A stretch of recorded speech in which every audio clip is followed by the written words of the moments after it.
I dyed my hair blue so my boss would stop blaming me for the hair found in customers' food. I worked at a family restaurant called Mel's Kitchen, where the owner, Tom, was absolutely convinced that every hair found in the food was mine. It didn't matter that we had about 8 other employees with the same brown hair as mine. No, according to Tom, I was the one shedding hair. The first time it happened, a lady found a long brown hair in her pancakes. Tom immediately approached me in front of the entire kitchen and said, "Emma, you need to wear a hairnet or you're fired." I thought, well, whatever, so I started wearing the ridiculous hairnet every shift. But then it happened again. Every time someone complained about hair in their food, Tom would point at me and threaten to dock my pay.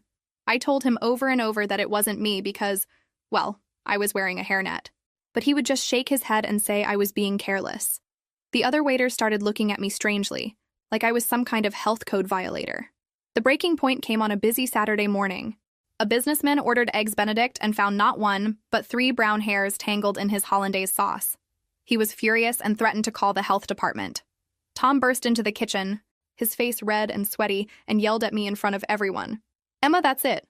One more hair complaint and you're gone." I was so frustrated I almost cried right there. I knew for certain those hairs weren't mine because I had it pulled back in a tight bun under that stupid hairnet. But Tom didn't realize this. That's when I noticed something that filled me with rage. Sarah, one of the cooks, was standing right behind the grill with her long brown hair completely loose, not even a ponytail in sight. She wasn't wearing any kind of hair protection. But here's the catch. Tom didn't say a word to her because she was his niece. That night I went to CVS and bought the brightest blue dye I could find. Like an electric blue, the kind that screams, "Look at me," from across the room. I dyed my entire head in my small apartment bathroom, leaving blue stains all over the sink and probably on my security deposit. Monday morning I arrived at work looking like a punk. Tom looked at me strangely but didn't say anything. I put on my hairnet as always and got to work. Around lunchtime, an elderly couple ordered the special meatloaf. 10 minutes later, they called me over, and there it was. A long brown hair on the mashed potatoes. I just watched, and there it was. A long strand of brown hair on the mashed potatoes. I just watched. My heart raced, but not from nervousness. It was pure adrenaline, the kind you feel when you finally have the proof you've been waiting for months. For the first time since I dyed my hair blue, I had concrete, irrefutable evidence that it had never been my hair in the food.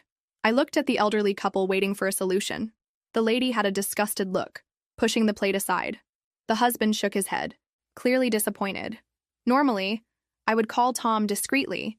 He would come to the table, humiliate me in front of the customers, and I would swallow it once again. But today would be different. I felt my hands trembling, not from fear, but from anticipation. I took the plate carefully, as if it were precious criminal evidence, because that's exactly what it represented, proof of my innocence and the systematic hypocrisy I had been suffering. I walked slowly toward the counter, where Tom was reviewing some orders. I realized the other employees noticed something different in my posture. Maria, the oldest waitress, looked at me with curiosity. Carlos, the cook, looked up from the grill. And Sarah? Sarah was there, working on the griddle with her brown hair swaying freely, without any concern for hygiene. She didn't even notice what was about to happen. I took a deep breath, feeling the weight of the moment. Months of public humiliation, months of being treated like a problematic employee, months of having my competence questioned for something I had never done. All of that was about to end. I stopped right in the center of the dining room, where all the customers could see and hear me. The restaurant was full for Monday lunch. Perfect. More witnesses. Better. "Tom!" I shouted, with a calm voice but loud enough for half the customers to hear. "I need you to come here and solve one more of my hair problems in the food." He approached with that arrogant confidence as always, already preparing the usual speech. I could see in his eyes that he was ready for one more public humiliation of irresponsible Emma. "Let me guess," he said loudly so customers could hear. "You forgot to tie your hair properly again?" That's when I made the move that would change everything. Dramatically, with very slow and deliberate gestures, I removed my cap. My electric blue hair fell over my shoulders like a cascade of rebellion. The silence that followed was deafening. Tom literally stood there with his mouth open. Some customers dropped their forks. Even the background music seemed to stop. I pointed to the brown strand on the plate, maintaining eye contact with Tom. "Explain to me how my brown hair is in this food." Tom. His face went from red to white in seconds. He opened and closed his mouth several times, like a fish out of water. Customers began murmuring among themselves, some taking out their phones to film the unfolding drama. "I'm waiting," I continued, keeping my voice calm but firm. How is it that my blue hair turned brown on this plate? That's when Sarah finally realized what was happening. She looked at me, then at Tom, then at her own loose hair, and in a desperate attempt to go unnoticed, began looking for a cap. But it was too late. "Are you all seeing this?" I announced to the entire restaurant, turning to show my blue hair to all the customers. "For months I've been blamed for something I never did. Now you're all witnesses to the truth." Tom was still stuttering, trying to find an explanation. "Well, maybe it's from before, when I still what?" "Tom," I interrupted. "When my hair was still brown? That was 3 weeks ago. Are you telling me that a strand of hair was wandering around the kitchen for 3 weeks until it landed on this couple's plate?" The customers' murmurs grew louder. Some people laughed. Others expressed indignation. I was winning the audience. I took out my phone and started recording everything. "People, you won't believe what I'm about to show you." I started a live stream on Instagram. "My name is Emma, and for months I was publicly humiliated by my boss, who blamed me for all the hair found in customers' food. I showed my blue hair to the camera, then the brown strand on the plate, and then Tom, still completely lost. This is Tom, my boss, who still hasn't been able to explain to me how my blue hair turned brown on this plate." Views began to increase rapidly. Supportive comments started appearing. "Go, Emma! Expose that abusive boss! Justice for the blue-haired girl!" Customers began getting up and leaving without paying. Some expressed disgust at the sanitary conditions. One woman said loudly, "If they don't even know where the hair in the food comes from, imagine what else could be wrong here." "And this," I continued, turning the camera towards Sarah, who was trying to hide behind the griddle, "is Sarah, Tom's niece, who has been working without a cap for months while I was humiliated daily." The video already had hundreds of views, and comments kept coming. Hashtags began appearing. "Dr. Blue Hair Justice," "Dr. Justice for Emma," "Dr. Trash, Toxic Restaurant." Tom finally tried to take control of the situation. "Emma, stop this now or you're fired." I laughed. I literally laughed in his face. "Fire me? Tom, you just lost half your customers. Look around." And it was true. The restaurant was emptying. People were paying their bills quickly and leaving. Some didn't even bother to pay. "Besides," I continued, still recording, "do you really want to fire me in front of thousands of people watching live? Because that would be an excellent way to make this situation even worse for you." Maria, the oldest waitress, approached me. "Emma, can I say something?" She looked at the camera. "I've worked here for 5 years, and I always knew those hairs weren't Emma's." But Tom never wanted to listen. Carlos, the cook, also joined us. It's true. Tom forbade me from complaining about Sarah's practices. He said if I continued bothering her, I would be fired. The revolt was spreading. Other employees began approaching, each with their own stories of abuse and favoritism. What started as my personal revenge was transforming into a complete exposure of the restaurant's abusive practices. Tom realized he was losing control. "You're all fired," he shouted. "All of you." "Perfect," I replied. "Because then you can explain to your remaining customers, if there are any left, how the restaurant is going to function without employees." The video continued gaining traction. Local influencers started sharing. Food critics in the city expressed horror in the comments. Local media began sending messages asking for interviews. In less than an hour, I had gone from humiliated employee to local celebrity. And Tom? Tom was discovering that his actions had consequences. Consequences he never imagined could come from someone he considered insignificant. But that was just the beginning. What I didn't know was that a local investigative journalist was among the viewers of the live stream, and she was very interested in learning more about the labor practices at Mel's Kitchen. 2 hours later, my phone wouldn't stop ringing. Support messages were coming in by the thousands. People were sharing their own stories of abusive bosses. The video had gone viral, not just locally, but nationally. Rebecca Martinez from KQED News was the first journalist to call me. "Emma, I saw your live stream. I'd like to do a deeper report on what you experienced at the restaurant. Can I come see you?" I accepted immediately. It was no longer just about me. It was about all the employees who suffer silent abuse every day. We met at a cafe near my house. Rebecca had that serious investigative journalist air, but also a genuine kindness that made me feel comfortable telling everything. "Tell me about the pattern of behavior," she said, recording our conversation. "Was it always like this with other employees?" "Always," I replied. But with me it was worse because I questioned. Tom hated when I tried to defend myself. There were days when he would humiliate me in front of customers just to show who was in charge. I showed her months of documentation I had saved, text messages where Tom threatened to dock my pay, photos of when I came home crying after an especially difficult day, even some audio recordings I had discreetly made during the humiliations. "Did you know this could bring legal trouble for him?" Rebecca asked, flipping through my notes. I suspected, but I didn't know what to do. I need the job, you know? Or needed. Now I don't even know if I still have work. Rebecca laughed. From what I saw in the video, I think that's the least of your worries now. She told me she had already interviewed 3 former restaurant employees who confirmed the pattern of abuse. They all had similar stories: favoritism for Sarah, public humiliation for anyone who questioned, and constant threats of firing. "There's more," she said. "I received an anonymous tip that the restaurant has serious problems with health surveillance. Apparently, it's not just the hair issue." My stomach turned. "What kind of problems?" "Improper food temperatures, falsified cleaning records, safety equipment in terrible condition. The person who contacted me says Tom instructed employees to lie during inspections." That made me remember several strange situations I had witnessed. Times when Tom hastily cleaned the kitchen area when someone from outside arrived.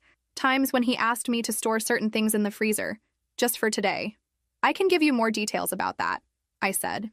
I documented some things that seemed strange, but at the time I didn't know they were so serious. Rebecca smiled.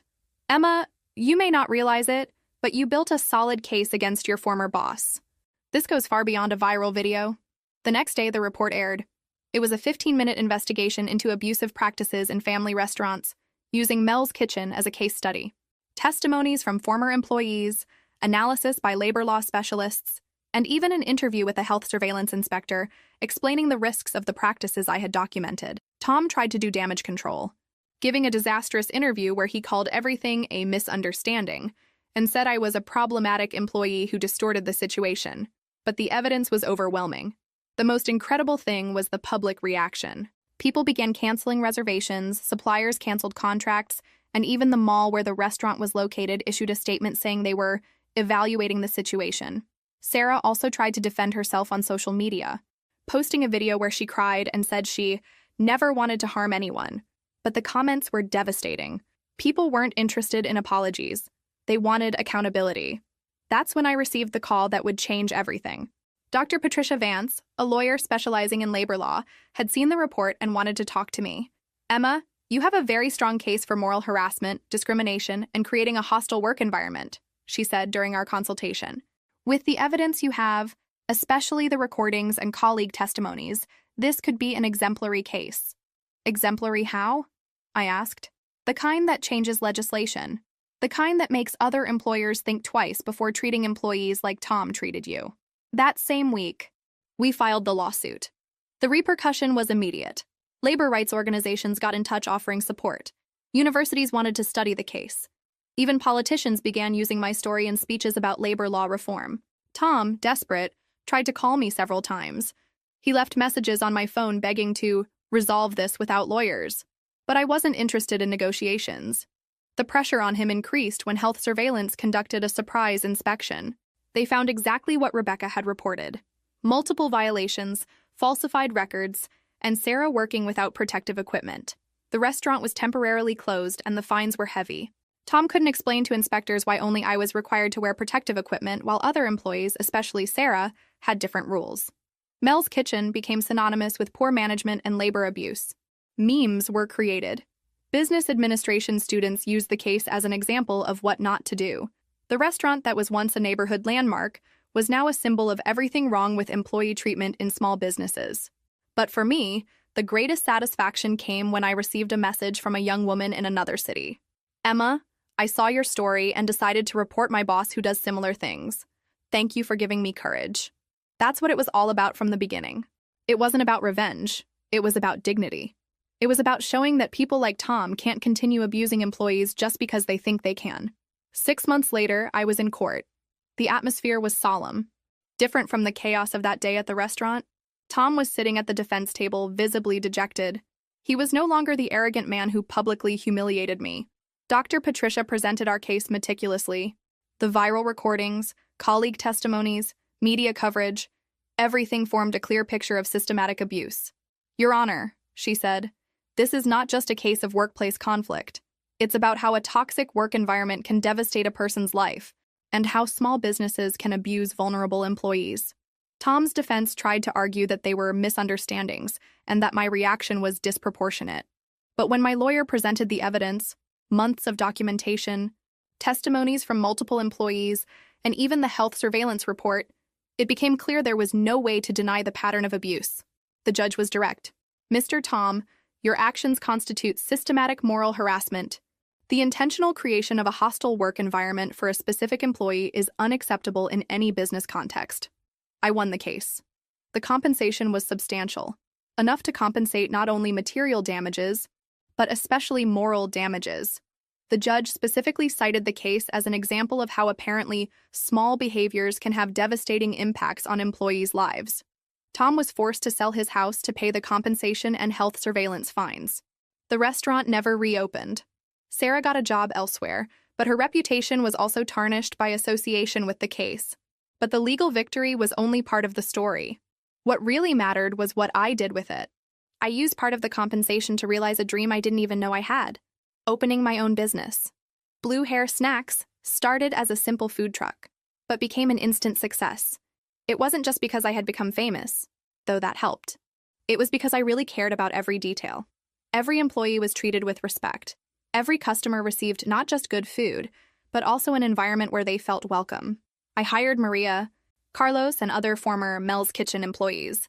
We created a work environment where no one was afraid to give opinions, where everyone wore the same protective equipment, where favoritism didn't exist.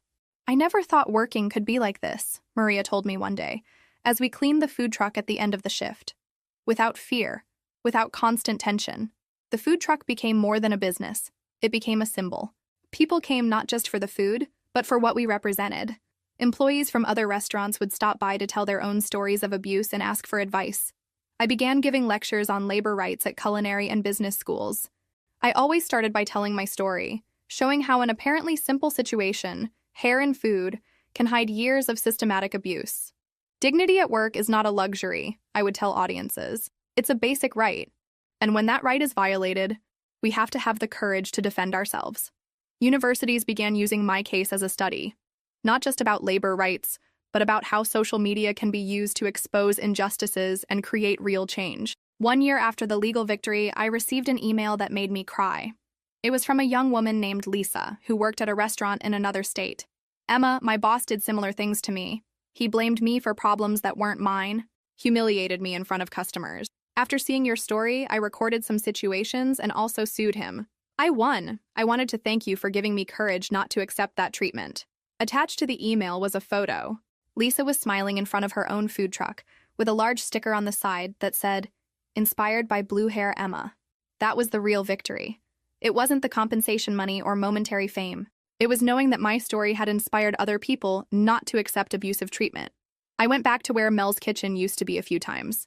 Now it was a successful clothing store. The new owner, a lovely woman named Janet, put a small plaque in the place. Here, the Blue Hair Revolution was born.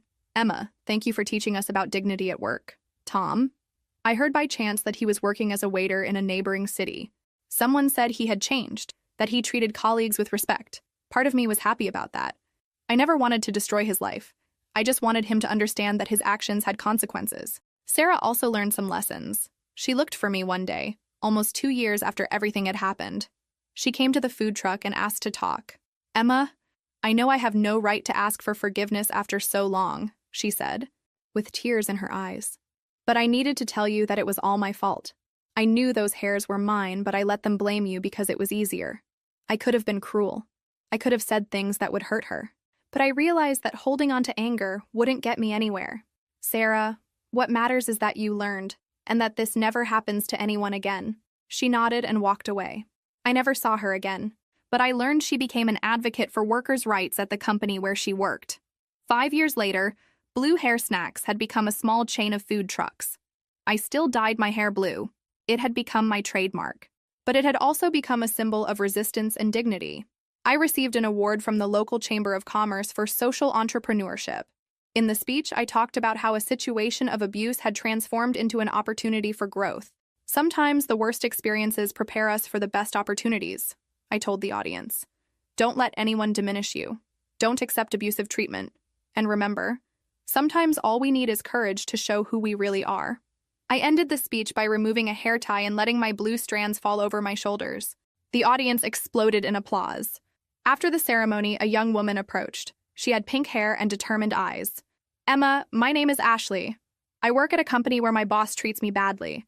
After hearing your story, I decided I'm not going to accept this anymore." I smiled and gave her my card. "Anything you need, call me. No one deserves to be treated like I was treated." She squeezed my hand and said, "Thank you for teaching us we can be stronger than we think." I went home that night thinking about how life can be surprising. 6 years ago, I was a scared employee who accepted humiliation because I needed the job. Today, I was a respected businesswoman who used her platform to defend others. It all started with a simple decision: dyeing my hair blue. But in reality, it was much more than that. It was deciding I deserved to be treated with dignity. It was choosing to fight for myself when no one else would. And if I could go back in time and talk to that scared Emma in the apartment bathroom, mixing blue dye, I would tell her, "Do it. Dye that hair.